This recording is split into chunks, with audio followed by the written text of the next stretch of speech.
With the digital photography that you were talking about, and you take, do you do strictly digital when you're going to expose it, and do you do like the old get in a dark room and develop it that way, or is it all digital It's equipment? all over the place. I brought a sheet of film with me. I still shoot 4x5 sheet film. That's the sheet of film right there. Obviously, I just let plenty of light in on that piece of film.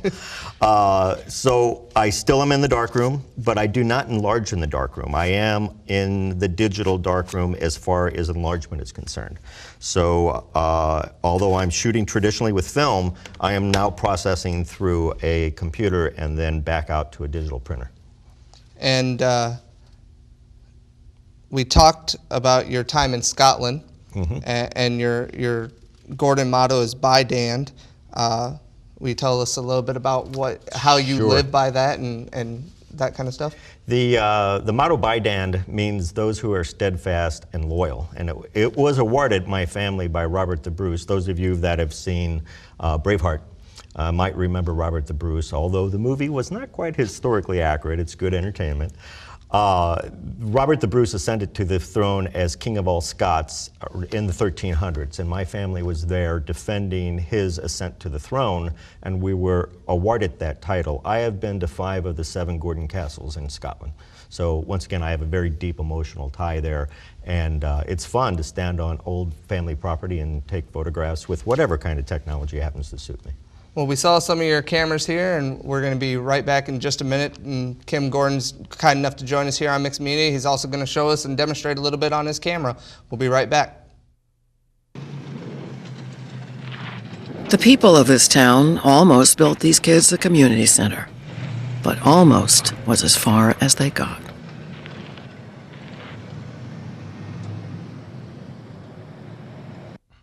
Hello and welcome back to Mixed Media. I'm Trevor Nalepa. Here today with us is Kim Gordon, local photographer. He's kind enough to show us a few of his cameras that he brought in. Appreciate that. Would you go ahead and tell us a little bit about them? Yeah, they're really not cameras, they're toys. Oh. They're a means of playing with light. One of the questions that I like to answer, the unasked question, is what is a camera? And really, it really makes no difference to me whether the camera is digital or film. When photography originated, there wasn't even a substrate, there wasn't even film. This box represents a camera that there are those that claim was roughly invented around the 1400s by Leonardo da Vinci. And what is a camera? A camera is a means of capturing light. So this is at its simplest form. There's the shutter. And on the interior is the lens, which is nothing more than a hole drilled through a sheet of metal. This is known as a camera obscura in its day in the 1400s, and it was used as a mechanism to project light across the room that the artist would sketch the outside dioramas. Then in the 1800s, we began experimenting with different ways of capturing that light so that we would have more of a permanent record and wouldn't have to transpose that information via watercolor or oil color. So in its simplest form, a camera is nothing more than a device in which we have a lens. Technology hasn't changed. A means of focusing that lens. That technology has not changed. And a film plane, and once again, in this camera's case, it's a 4x5 sheet of film in which we are capturing light through the lens. Now, traditionally, in this box camera, there's our shutter speed. Shutter speed open, shutter speed closed. In this camera, the shutter is a little bit more sophisticated, and they still build these, by the way. This camera is only about 10 years old. They still manufacture them. They still manufacture the lenses. You can hear the shutter going off. There's time. So what photography is capturing are a number of elements, of which there's only 3. That's capturing time, it's capturing focus, and it's capturing all of that data onto a piece of film. So I brought another camera with me, and this one is just a little novelty camera. This is manufactured in Russia, and it's an extremely wide-angle camera. If you take a photograph with this camera, you get a circle diameter on the film, and it is extremely wide-angle. So that technique, that effect, is virtually impossible to get to here. It's impossible to get to here, and it's very, very expensive and almost impossible to get to here in the digital camera. We'll get back to the digital camera in a second. The other camera I brought with me is a 3D camera. This actually takes two images, roughly the same distance apart as the human eye, and then compiles that information onto one piece of film that you would then view through a special holder, no different than the 1900s, the 3D viewers. That technology is actually in resurgence right now, especially some of the announcements that were on the technology trade magazines even today, in which we're beginning to see evidence of three-dimensional holographic projection systems that can take that kind of a 3D image and throw it up on a screen so that it actually looks like it's there in space and time. Is that photography? You bet it is.